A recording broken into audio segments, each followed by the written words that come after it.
I'm a big dickhead. Sound waves. Yeah. I forgot to film most of my sets. So right now this is my first working set for bench, but it's whatever. It's still showing most of my main sets. I did miss filming my third set because I started filming it and I was just standing there for a bit talking to my mate, and then I ran out of storage. So I should really pre-plan that, to be honest. But whatever. So yeah, this is my first working set bench today. I was meant to do accessory bench, but I just decided because I was going into a gym at this time where a few people were around, I was like, let's do my main bench day. With the benches here at Inspo, they are a bit slippery. Other people haven't complained, but I always complain. I think I just pushed myself pretty far up to the bench. But yeah, this first set, 112.5, pretty easy. It was 113 including the pounds. So it was pretty easy. We're practicing a lot more pauses right now.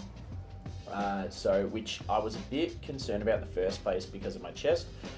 But as I went along, we brought it back quite a bit from our last block. For the last block, I did get up to about 140 for reps, touch and go. But right now with the pauses, I am feeling quite strong with it. And I'm feeling confident because we are still early on from comp prep. Doing that lighter weight has built up my confidence with pauses quite a bit.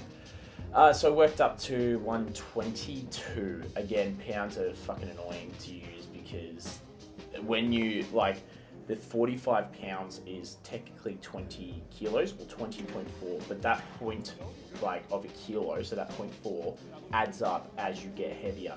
So, for example, 4 plates for 20 kilos is 180, but 4 plates for 45 pounds is 183.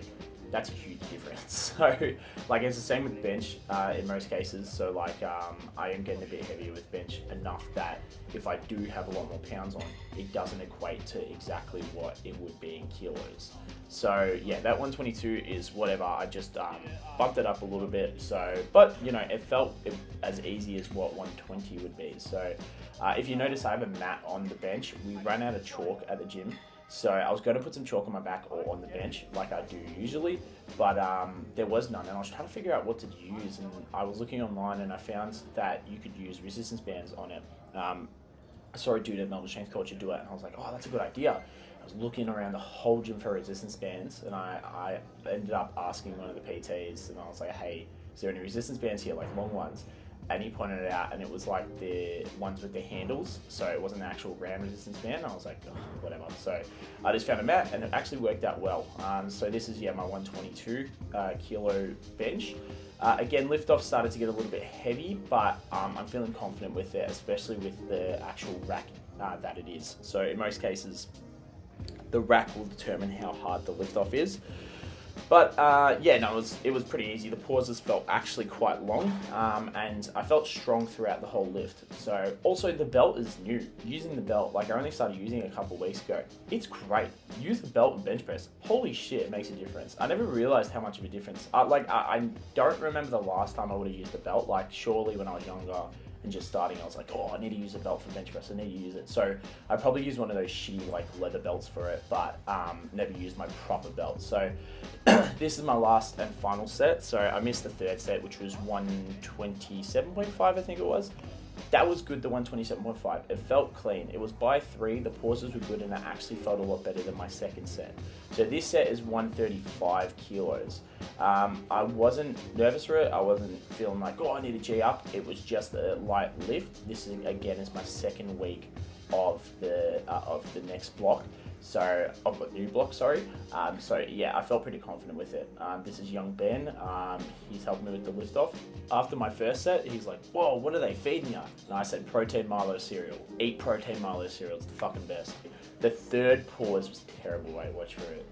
That was a good one. And then this pause was fucking horrific. Even though I didn't feel that, was alright actually. Even though I didn't feel that hard, it was just I don't know why, I think I rushed. I think it was because that last set obviously felt a lot harder than the previous one, so I wasn't really used to it feeling that way. So, not that I panicked, it was just unconsciously, I was like, oh, that's fucking, that's hard. Then moved on to some rows. So this handle's fucking awesome. I love this handle because it gives some room for my belly. So, yeah, I got a big belly, so actually the belly's looking pretty flat, but I try to use a bit of a Didier stance, or a Didier form, so being more of a neutral position, filling those abs, bracing nice and hard, and just pulling through there, you can feel a lot more in the lower and mid lats, which is fucking awesome. And that's what I want to feel. So this was my first set. I ended up using straps for the rest because I felt like the forearms were getting a little fatigued, and I'm trying to avoid fatiguing my forearms before like the actual back and stuff, which is what everybody should be doing, like with RDLs or anything that involves like a lot of grip. So rows have always been a weakness of mine. We figured that out pretty early on, so we're trying to incorporate some pauses so I can hold that scap retraction. So, but these felt alright, they felt pretty good.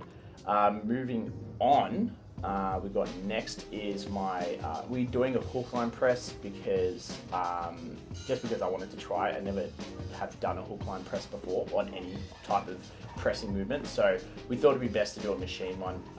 Don't know why, I just like machine, like more like the plate loaded machines. I love doing them, they look cool. So yeah, so this is 2 plates in a little bit.